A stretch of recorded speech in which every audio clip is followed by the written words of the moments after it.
কি ঘুম থেকে উঠতে ইচ্ছা করে না? স্বপ্নে কারে দেখতেছিলা? মাহফুজা ভাবিকে? প্রতিদিন যখন অফিসে যাও সে তো তখনই বাজার করে বাসায় ফিরে, তখন তো তাকে দেখো, এই দেখে স্বাদ মিটে না? আরে না, এত মানুষ থাকতে হবে মাহফুজা ভাবিলে কেন সবটা দেখবো? এই ওঠো ওঠো ওঠো, ফ্রেশ হবা, ওঠো। স্কুলে নিয়ে যেতে হবে, মেয়েদের স্কুল আজকেও মিস করবে, তাড়াতাড়ি আসো। উফ, পিউরমা, এই পিউরমা, এই কি রে, কি সমস্যা কি? সকাল সকাল এরকম সারের মতো করে চিল্লাইতেছো কেন? আর তোমাকে না বলতে পিওর মা পিওর মা পিওর মা বলবে না আমাকে? এগুলো শুনে নিজেকে বুড়ি বুড়ি মনে হয়? দারোয়ানকে বলো না একটু পানি ছাড়তে। ও সকাল বেলায় তোমার জ্বালায় যে একটু শান্তিতে কাজ করবো সেটারও কোনো উপায় নাই। আসসালামু আলাইকুম ভাবি। ওয়ালাইকুম আসসালাম।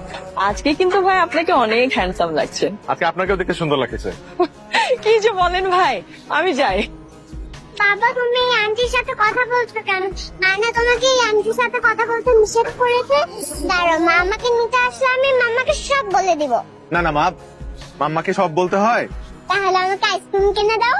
ওরে বাবা রে, নিজের বাপে ব্ল্যাকমেল করতেছস? ঠিক আছে, না দিতে চাইলে না আমি মাম্মাকে আমার সব বলে দিব। না না না না, ঠিক আছে।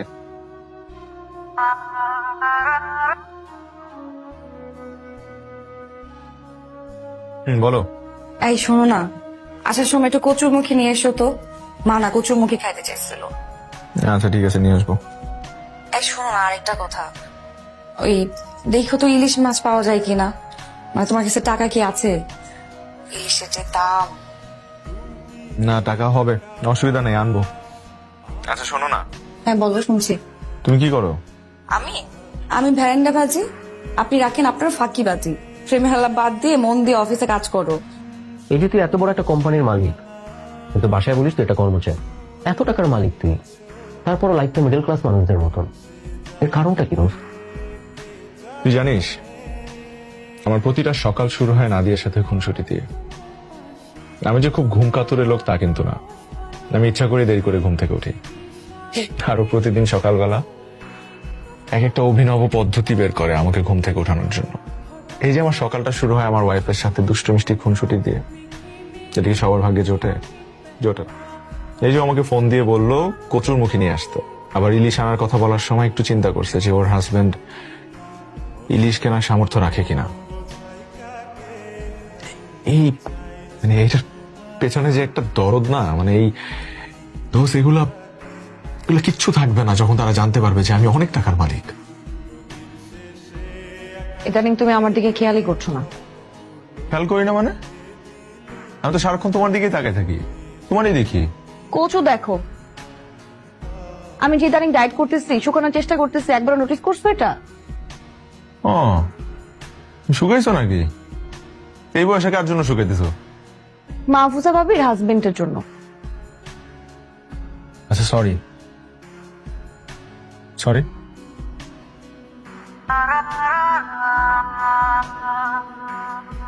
রাকিব ভাইয়ের মতো কি? ওটাই রাকিব ভাই, আমার কথাটা একটু বিশ্বাস করে। বিশ্বাস করবো আপনার কথা? কি বলতেছেন ভাবি?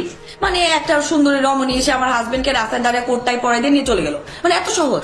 আমি তো আমার হাজবেন্ডকে চিনি, তাই না ভাবি? আমার হাজবেন্ড মেয়ে মানুষের আশেপাশে ঘেসতেই পারে না, ঘেসলে 100 হাত দূরে চলে যায় ক্লাব দিয়ে। তুমি কি সবসময় অফিসে রিক্সা করে যাও না? ওই অফিসের একটা আছে, ওই মাইক্রো নন এসি স্টাফদের আনা নেওয়ার জন্য।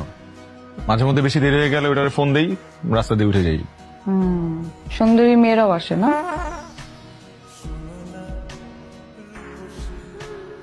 হ্যালো, আসসালামু আলাইকুম স্যার। ওয়ালাইকুম সালাম। জেরিন, জি স্যার।